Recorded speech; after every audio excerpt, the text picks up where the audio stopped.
everyone, I'm Matt. Hi, I'm Desiree. And we're bringing you this week's Rising Tide West Coast Swing Guide. Here on the guide, we're back with our Summer 2023 Beach Coast Swing. And we're going to talk about and show you how you can take our sister and cousin dance, shag, and incorporate it into your West Coast Swing.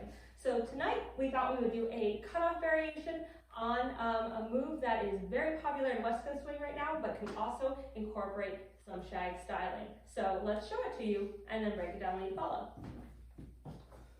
1, 2, and 3, and 4, and 5, 6, 7, and 8. Breaking this down. Leaders, there is a lot to break down. We're going to start out with the root pattern. So a lot of you have probably seen this pattern in West Coast Swing, where I step back, I open up by rotating my frame to the right, and then I send this left side through, which rotates my follower. There's like a million different ways I can end this pattern, but that's the basic structure that I want to get to, because I need to be able to open up Desiree in order for her to be able to see what I'm doing with my feet. Now, the footwork itself, we're going to break down what the feet are doing, and then we're going to talk about how to make it look cool after that. So, for starters, I'm crossing this left over, and 3, uncrossing, and 4, crossing again, and 5. Then I'm lifting this knee and hooking behind as I swirl around for 6, hooking my right foot behind for 7, and crossing in front for 8. Now, if you're just learning this, there's nothing wrong with dancing it that way. If this is starting to feel comfortable, here's some ways to make it look a little bit fancier. Like we talked about on the last guide, and if you've ever watched Carolina Shag, you've probably seen this. It's a lot of feet, but it's also a lot of hips moving that make the feet look cool. So if I dance this cross without hips, there's nothing wrong with it per se, but it looks a little bit cooler if I add in some rotation with my hips as we're going through that. So that's the first piece.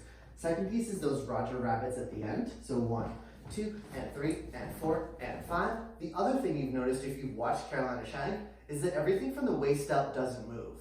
So what I want to try to do here on these hook behinds is create lift, but only in my lower body. So I feel this really absorb in my hips and my glutes as I lift this foot up. So that's keeping my upper body still, but allowing me to still have lift in the lower body.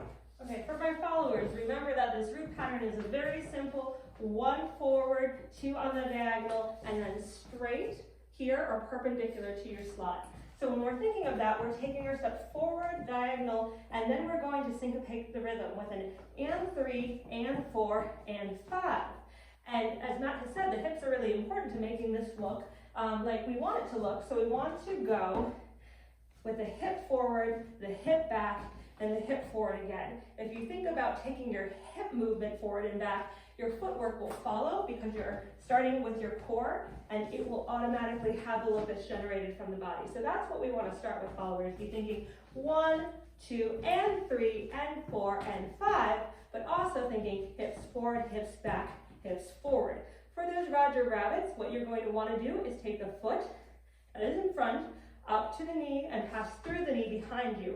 The foot up to the knee and pass through the foot behind you. And on that that 6 and then that 7, you're going to want to stay forward until 7 when you'll start to sing back. And then as the leader leads you this way, you're going to take a step and 8, and then you're going to put pressure on your foot forward while keeping your left hip back. If we do that all together, you'll see 1, 2, hip forward, hip back, hip forward, knee up, and foot forward, hip back. That is the way that Matt will be able to lead me out, because as he creates West Coast Swing connection again, you'll see that hip rotate around, maintain that left side back connection, and will be able to lead me out on the right side. That was your guide. Thank you everyone for tuning in. If you liked this video, be sure to give it a thumbs up, subscribe to our YouTube channel, like our Facebook page, and check out our website and online store, link to the description. Bye!